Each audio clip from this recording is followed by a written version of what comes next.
He was quick, he could shoot, he could run the floor. He could put up 35, 40 points in a hurry on you if you didn't, pay attention. He was that kind of player, and he was fierce. He was a tough nut. He could really play, and he was a three-sport athlete.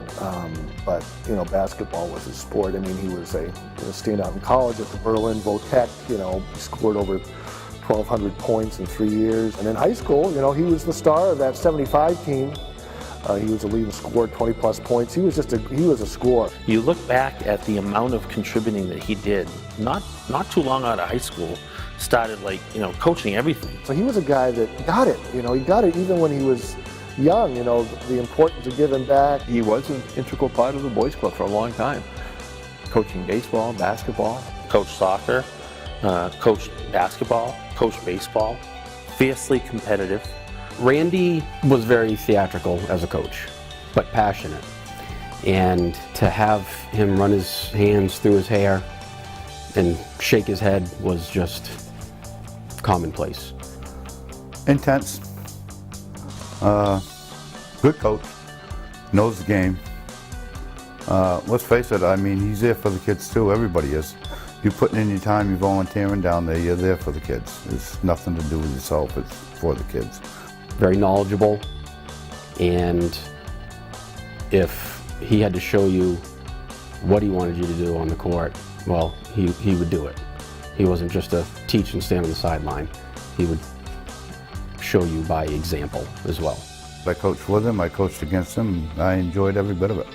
Randy is an absolute wealth of knowledge in almost all sports, but if you get him talking baseball especially, basketball, hockey, he can go on and on and on and on.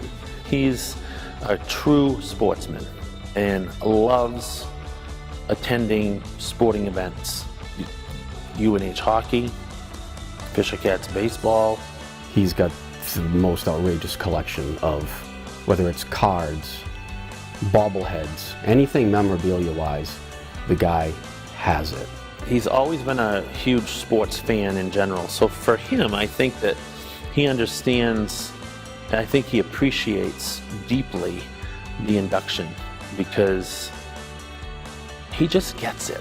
And for him, I don't think it was just playing sports. I think it was just everything that sports mean to someone's life.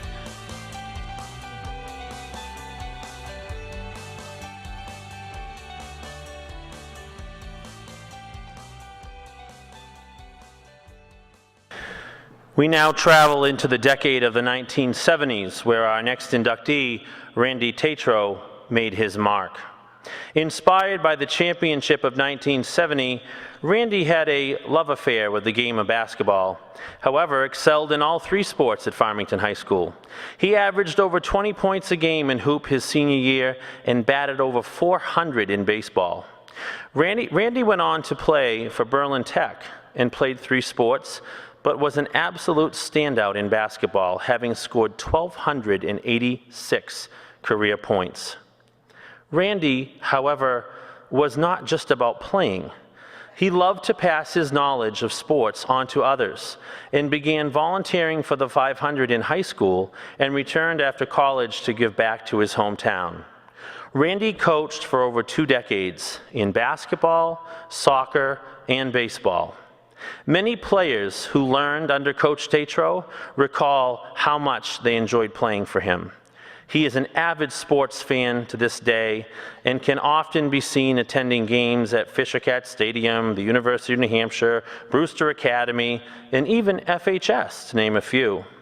Randy has a keen memory and a deep knowledge of sports and game scenarios, often lending nicely to his storytelling abilities. Perhaps we'll hear some tonight.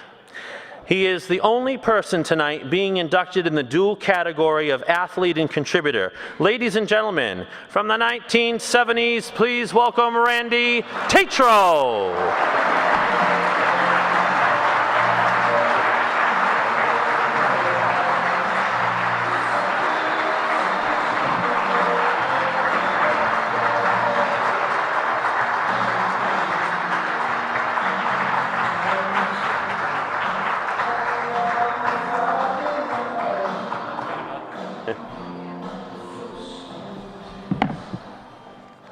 Thank you. Good evening.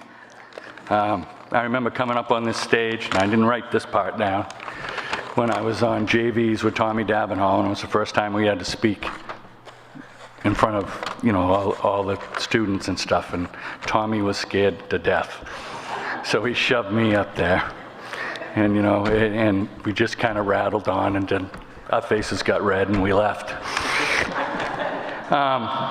You know, I'd first like to thank the Hall of Fame Committee for the honor of being inducted. And also a sincere congratulations to the other inductees tonight and the people that were on it, especially the Prezios, who I've known my whole life. And Mr. Hiltz, who I had a lot to deal with as well. We attended, you know, Kath and I and the kids attended the '91 championship game. And we're very, very proud leaving that game. It was really nice to see over in Laconia. Although it's very nice to have my athletic accomplishments celebrated in this way in my hometown, it's extremely satisfying and an unexpected pleasure to also be inducted as a contributor to the Farmington Community Youth Sports programs. I used to get my hair cut at Rufus's, and, you know, so I think I knew everybody on the list that I read that was inducted before me.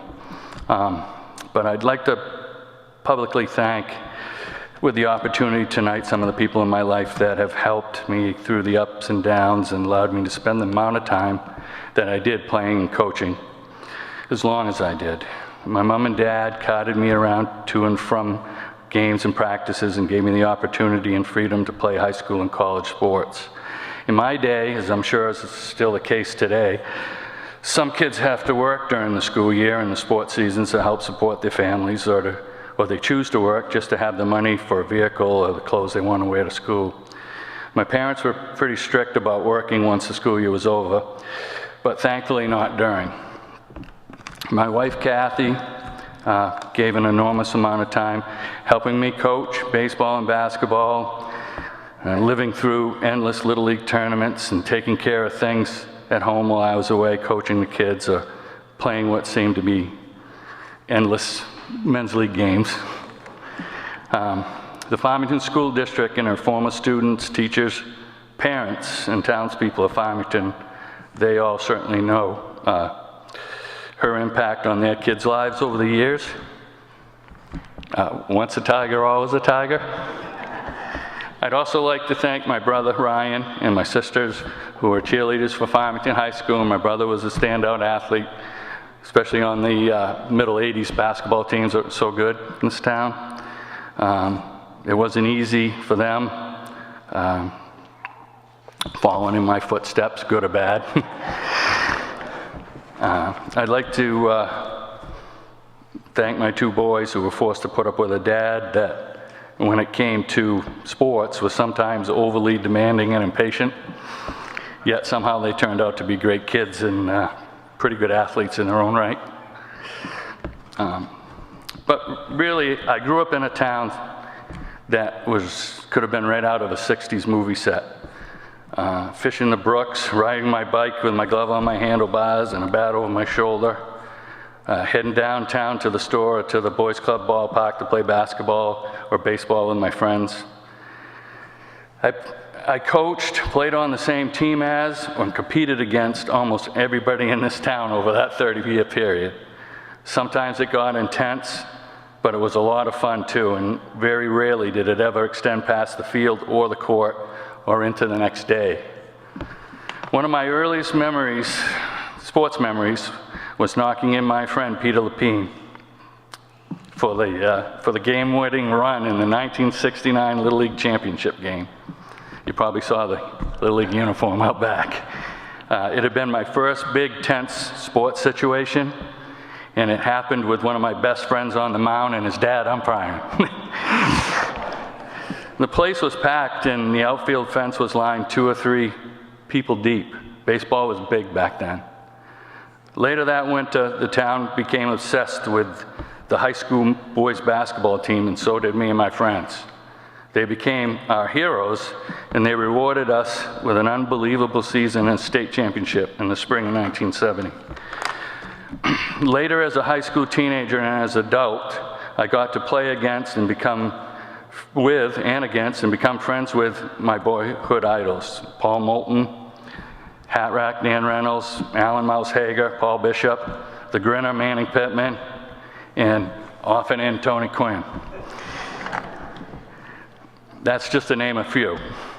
I had some great coaches and teammates over the years as well. And everybody probably knows a lot of them. I played for the legendary Art Parisi, Gary Vanderels, Bob Johnson, Rick Rogers, Butch Garland, just to name a few. I played with great friends and teammates, standout athletes like John Pittman, Brad Haywood, Tim Randall, Greek, Mike Roulade, Keith Darian, Tiger Vachon, Kyle Quinn, Pete Johnson, Ed DiPrizio, Gary Boulay, and many more. I decided to go to a small college out of high school to study surveying and forestry, but I also went where I felt I had a chance to continue to play sports, which I knew would help me to stick with the school part. During those years, the New Hampshire Vocational Technical Colleges competed in the New England D3 Small College Conference. We played most of the Northern New England Tech schools, Maine, Vermont, SMVTI, Hesser, Daniel Webster, those type of schools, and we played some of the four-year college freshman teams. I had a great time playing up there, playing basketball, baseball. I was the soccer goalie. We had some very good teams, and it was a blast to be a part of all that. The school part worked out pretty well too, as this is my 40th year employed in the surveying profession. Very fondly, I would like to thank and remember the 500 Boys Club Old Guard of Buzz Moulton, Bill Vachon, Ron Shagnon, Jim Black, Everett Pageau, Sonny Varney, Dave Mosier, Ron Howard, Dave Vachon, and Mr. K. George Kukunis. Also, I'd like to have a big thanks to some people that I used to refer to as my protectors when I coached. First was Larry Lover, the second was Paul Moulton, and later on it was Mike Lee. And so many others that spent their time and effort along with me for the youth of Farmington. The consistently competitive and well-coached teams from Farmington High School in basketball and baseball in the 70s and the 80s were a direct result of that dedication. So in closing, I'm not going to tell any stories. So in closing, I would like to try to explain what I felt was the key ingredient in our coaching philosophy back in those days. And it wasn't talked about out loud very often. It didn't need to be. But it was a silent, built-in dedication to work hard at your game, to develop the necessary skill set and understanding of that particular sport, and resulting in a high level of self-confidence. Not to be confused with overconfidence. It's the self-confidence that it takes to play the game with a full-out style and a do-not-afraid-to-fail attitude. When viewing this from the outside or from the other team's perspective, it may have sometimes looked like a cocky win-at-any-cost style, because we did win a lot. But it really was much more about how we played the game. And as the old saying goes, that's what counts. Thank you.